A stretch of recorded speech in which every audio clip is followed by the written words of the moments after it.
Thank you for volunteering. Today we are talking about week 2, activity 4, which is the Perkins Brailler. So when you get to the classroom and get to the Perkins Brailler station, you will find this card here with instructions.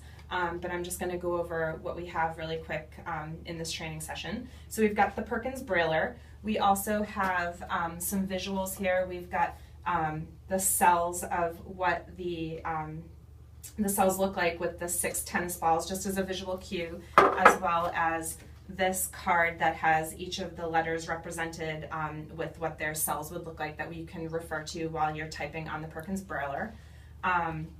There's also an instruction sheet on loading the Perkins Brailler, which can be a little tricky, but everything's laid out, so just follow this and you can get the paper in.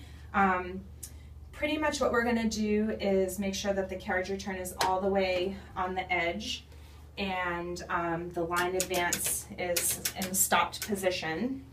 So this is the carriage return, it's all the way over this way, kind of like a typewriter.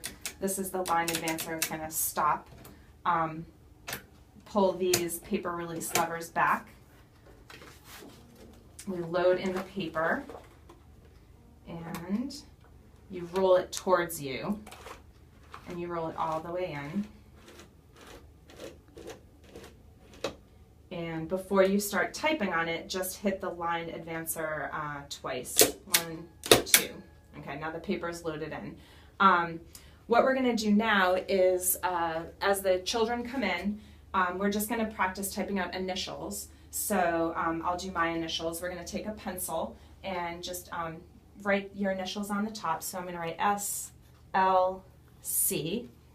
And using these visual cues, we are going to instruct the children on putting their fingers on the different keys to create these letters. It's a little tricky, and however you need to do it, you can use these. So my first letter will be an S, so I'm going to need to press on the 2, 3, and 4. If the children don't quite understand what that means just by looking at this, you can also show them on here what that means. So you would say you're going to hit the 2, 3, and the 4. That might is just another visual cue for them. The trick is, once you find the keys that you want to press, I find my 2, 3, my 4 is to press them all at the same time. And I've pressed the S. So now I move on to the L, which is 1, 2, 3. Press it. It automatically advances. So now I'm going to do my last letter, which is the C, 1 and 4. And now I've done my initials. And I will advance it a couple spaces, maybe 2 or 3. And now you see my initials are right here, and the next child, we can write their initials right next to it and do the same thing.